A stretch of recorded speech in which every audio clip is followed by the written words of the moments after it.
There are three huge mistakes that people make when they're selling their home in Pinecrest. My name is Amit Bhuta. I'm a real estate agent for Compass. I've been doing it for 16 years. Have lived in South Florida since I was 4, which was in 1973, and I've been selling real estate for 16 years.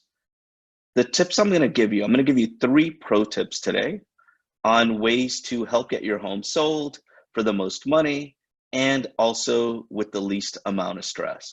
So the first pro tip is the big mistake people make is they typically when they're pricing their home, what they do is they'll go on a website like Zillow or Redfin or any of these other websites that use their algorithm to give you a home value.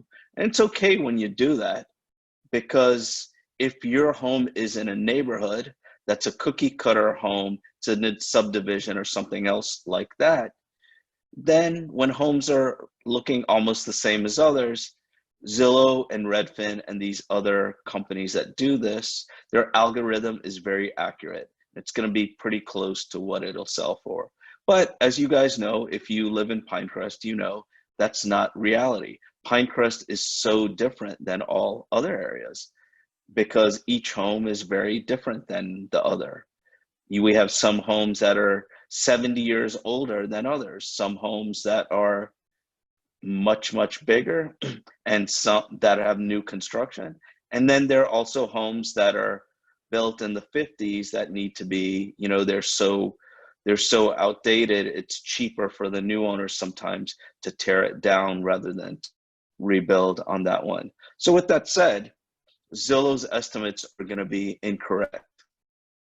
And even if you don't go that route and you don't go to Zillow, what typical real estate agents do or sellers do is they'll go into a neighborhood. So say you're in Pinecrest and you'll look at homes that previously sold by yours or in your neighborhood. And then based on that number, you'll decide on what to price your house at. Problem is, that's not how buyers buy homes. So right now in Pinecrest, between 1 million and 2 million, which is the busiest segment in Pinecrest, there are 59 homes there. Under a million is like 21, and I think over 4 million is I don't know, 23 or 27, and between 2 and 3 million, it's less than the 59 between 1 and 2 million. Anyways, forget about that a second. I don't know why I got into that, but anyways, a typical buyer isn't going to look at an area and look at what's sold before they do a search and base their search on that. It's not how someone typically does it. Typically, that buyer, to give you an example, would say, I'm going to spend between 1.5 million to 2 million. I want at least 5 bedrooms. I want 4 baths. I need at least 5,000 square feet. I want at least a half-acre lot. And maybe they want something updated, maybe they don't care. So that's how a buyer looks at properties. When they do that, after they look at all the homes, they find out what they like, then they decide what they're going to pay for it. That's how almost everyone does it. But if you look at what sold in your neighborhood first and you do that exercise of pricing your home like that, there's an issue with that. So I'll give you a couple examples of what happens. So in the past, we've had properties that came on the market. So I'll make up numbers just so you can get an idea. So say there's a home say in your neighborhood, there was a home that sold for $1 million.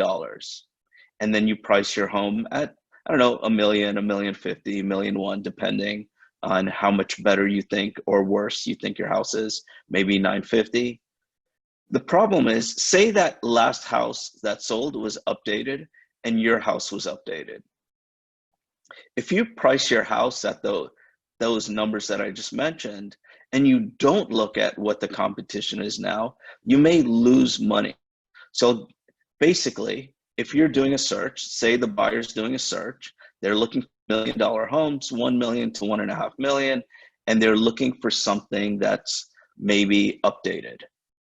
If there are no other homes that are updated close to 1 million, you can probably price your house at maybe 1.2, 1.25, depending on how much work has been done to your house and how much work you think that person will be willing to not have to do to pay more. So we've definitely had situations where we've looked at the market and we saw that there weren't any other homes that were renovated or had as much updates as the one we had for sale. And because of that, we were able to price it higher. So what also holds true is if your house, so for that same example, say instead of having no other competition, maybe you have 6 or 7 other homes that are like yours and they're priced around $1 million. Maybe someone really needs to sell their house and they're at like 975. If you look at those other houses and you see that your home is worse than those houses, maybe you may, if you have to sell, maybe you have to price your house at 950. So it just depends on the situation. So make sure before your home is, you have a list price for your home, make sure you know what the exact competition is, because if you price your house at a certain number, you want to know that your house is going to be number 6 on the list of what a typical motivated buyer would look at based on the price. And if you wanted it to be the top spot or second or third spot, you know what to price it based on what your competition is. So that's the first pro tip. So the next pro tip is the dreaded cast iron pipes. So for those that don't know what cast iron pipes are, in Pinecrest, Palmetto Bay, Coral Gables, Coconut Grove, it's an outdated technology, how plumbing was done. They use these cast iron pipes to do it. Now they use PVC and other things. And what happened is these pipes were good, but they deteriorate over time. So what happens is there are many buyers that don't know about this, because there are a lot of buyers that buy from outside of Pinecrest because we have great schools here. So someone that doesn't know about cast iron pipes, and maybe their realtor doesn't sell that much in Pinecrest, or maybe is new, or maybe just doesn't know, and they don't tell them about cast iron pipes, what may happen is, and maybe even if the buyer sees it in the seller's disclosure and they just don't think much of it, what'll happen is if you get further along in the deal where your buyer is doing the inspections and they don't really know much about cast iron pipes, what's going to happen, and this has happened a lot of times, based on my experience in the past when I was an inexperienced agent and when other agents have, told me about their stories, what happens is, so that buyer, let's give you an example. Say this buyer buys a house, it's $1.5 million. They're doing the inspections. They don't know about cast iron pipes. They spent $500 to $1,000 on their inspection. What'll happen is that inspector is probably going to come back, say this house has cast iron pipes, and just so you know, they're going to deteriorate over time, and you're probably going to, and they'll highball the number typically. Just for liability purpose, the inspector will probably put a higher number. So that the inspector will say, so just so you know, it's probably going to cost you 40, 50,000 or whatever the number they say in the future. So I just wanted you to know about that. And what that'll do is it'll freak out the buyer, and they'll probably cancel the sale, which has happened many times. So the pro tip to stop that from happening is, it's pretty basic. So what you want to do is first, you want to check your pipes. So let me go back a step. If it was a good agent and they knew the area, they would first have the person, that buyer, pay for someone to come out and do a scope of the pipes. So what that is they'll take a camera, they'll put it in the pipes, and they'll be able to check out the quality of the pipes. They'll be able to do a video camera, depending on the technology. They would do, have either one or both, and then they would show that. So by doing that, they can basically know the quality of the pipes. So then if that was the case, if the pipes were bad, the buyer would cancel the sale, or if the pipes were good, then the buyer would do the home inspection. So it could save them 500 or 1,000 if that other scoping, which it's not that expensive, maybe $200-300. So they can save the inspection if the pipes were bad, or figure out what to do to make the transaction go forward. So the pro tip would be to actually scope your pipes before you put the house on the market. So you would know what the quality of your pipe. So if you put your house on the market and your full disclosure, and you share with the potential buyer what how the scope, the video or the photos of the pipes, and they know the quality, it'll make a buyer that maybe wasn't going to buy a house based on your year because of the pipes. But if there's something that shows the pipes are good, maybe they will buy. Maybe when that person sees it, they'll basically use that to determine whether they want the house. And if they say in their mind, like, the pipes are good, they'll maybe last another 10 or 15 years, maybe they take a little bit off on their offer, but it gives them all the information to make a decision. So let me give you another scenario. Say you do the scoping of your pipes and the pipes are bad. So at that point, you can do two things.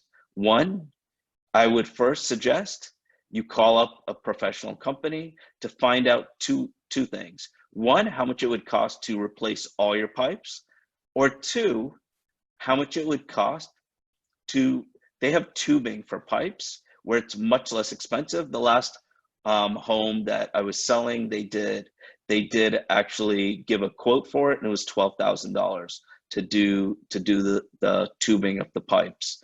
And it depends on the house, it's on the plumbing, it depends on multiple things. But if you have that information up front, what it'll do is it'll make that buyer feel more confident with your home. They'll feel more confident with the situation. They'll feel more confident with you as a seller.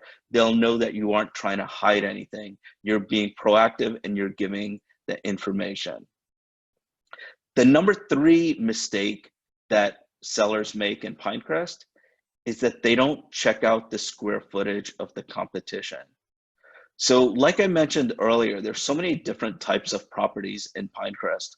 Pinecrest has homes built in the 50s, and they have properties that are built in 2020. So there's a full gamut of different types of property in Pinecrest. And what happens is the square footage is very different on many of the homes. So I'll give you an example. There was a home that I was showing the other day. It was a nice home. It was like $4 or $5 million. It was new construction. It was built in 2019 in Pinecrest. So basically, that person that built the house was like a developer. And I don't know if you've ever bought pre-construction or not, or looked at pre-construction. Typically what happens is the developer shows a much higher square footage than what the tax records show, because they'll add square footage for all sorts of other areas.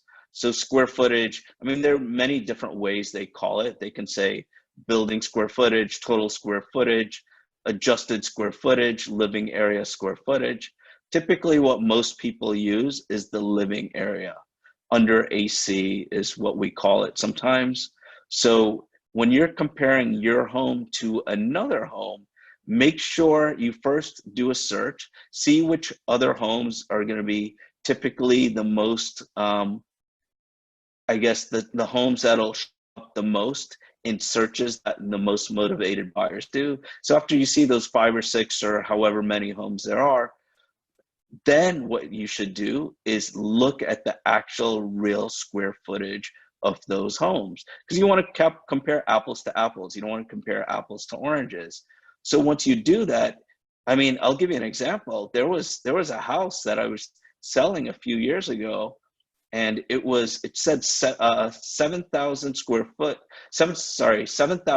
feet in the tax records, but the actual home was advertised at 11,000 square feet. So obviously that could hurt your chances if you're using your tax records for your home and that other person isn't.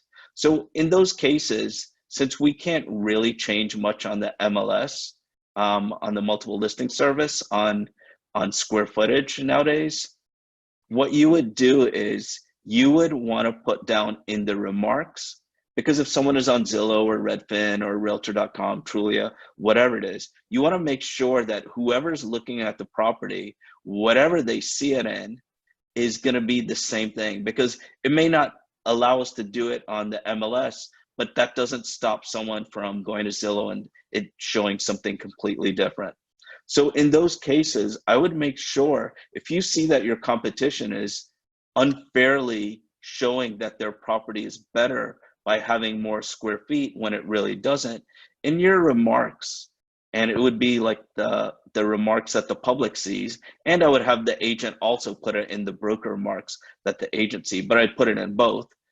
I would say that I would compare your home to that other home. So if that home said total square footage is 11,000, maybe in your comments, even if your house is 7,000, maybe in the remarks you could say, you know, home is total square footage of home is 11,000 or whatever the number is. So by doing these three things, it'll give you a much, much better chance of selling your home quicker for the most money and with the least amount of stress. I guess that's what all agents say, but in this case, with these pro tips, it will really help quite a bit. And I've seen that happen with many, many sellers and heard other stories from other agents. Hope this helps you. If you ever want to get in touch with me, Jade, or Will, anyone on the team, please go to allinmiami.com. So that's ALLIN Miami.com. And the reason we call ourselves All in Miami is because we are fully committed. We are all in on making your next move a reality. So I hope you guys are doing well. Stay safe, and just wanted to let you know I love you guys as well. Take care. All the best.